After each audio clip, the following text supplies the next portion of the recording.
Living Trust versus Will, a look into the best choice for your situation.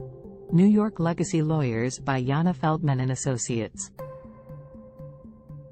58% of baby boomers, ages 53 to 71, and 81% of those 72 or older have a living will or trust. They already see how smart it is to begin planning for the fact they will not be around forever.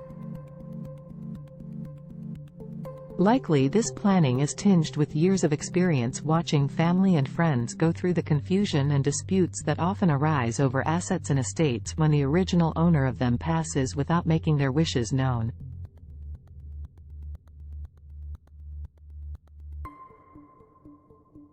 One estate planning tool that many of these baby boomers have turned to, and that many more are looking at, is a living trust.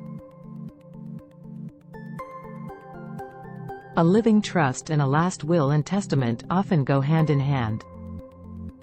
Here's what you need to know about how they compare. After you get acquainted with these tools, reach out to us and let's have a conversation about which one is best for you. Probate is different between a trust and a will. Unlike a will, a living trust is something you can use and benefit from while you are still alive. In a living trust, you transfer some or all of your assets into the trust, as the grantor, then you manage the trust as the trustee, and receive the benefits of the trust as the original beneficiary. Knowing that you may become incapable or unfit to manage your assets, trust, one day, you can designate someone to be responsible for your property if and when you become mentally or physically unable to do so.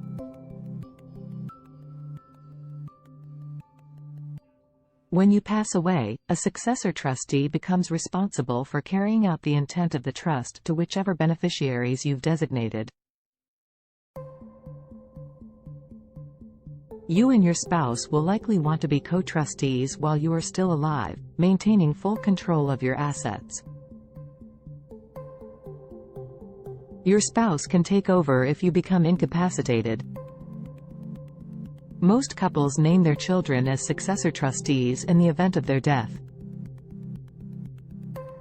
If they are uncomfortable with this arrangement, they can appoint a professional to oversee their assets.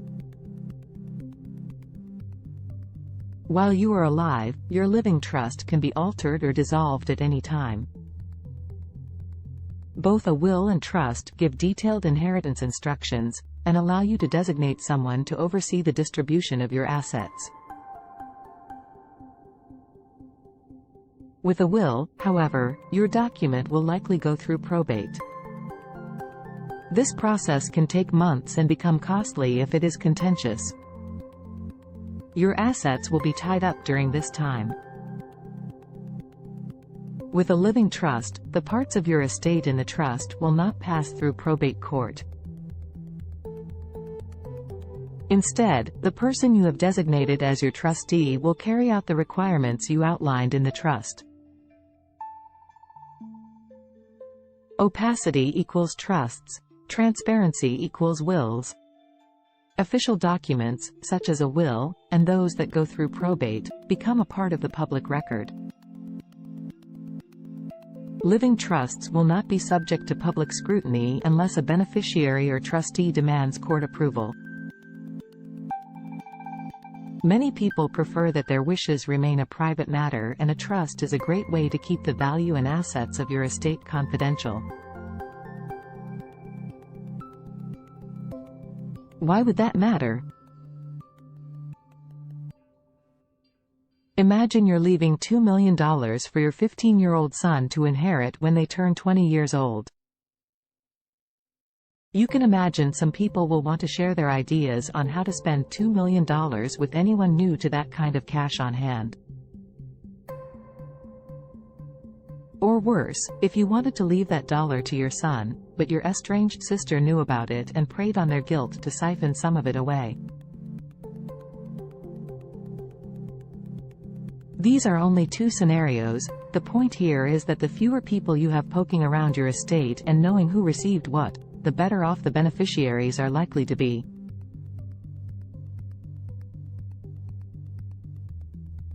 For estates of a certain size, tax planning is critical. Many folks with larger estates can take advantage of tax exemptions by dividing their assets smartly. Trusts and wills have very different tax exposure risks. Make sure you choose to work with an estate planning attorney that knows about how taxes will affect your estate. 401k and life insurance. Many couples have a 401k or life insurance policy that they would like to leave to their children, if they do not reach the age of retirement. If you have a will, those funds would go into the hands of a court-approved guardian until your child reaches the age of 18. With a revocable living trust, however, a trustee can accept these funds in the event of your death. You can decide if your child receives them at age 18, 25, or 30, or through some other manner other than age. The living trust and the will. Whether you draw up a living trust or a will, or likely both, depends upon the size of your estate and the complexity of your situation. A little research and consideration will save you and your loved ones a lot of time and heartache. We are here to help. We want you to be able to discuss these topics with familiarity and confidence that you have an expert team of New York legacy lawyers supporting you and your family when you need it.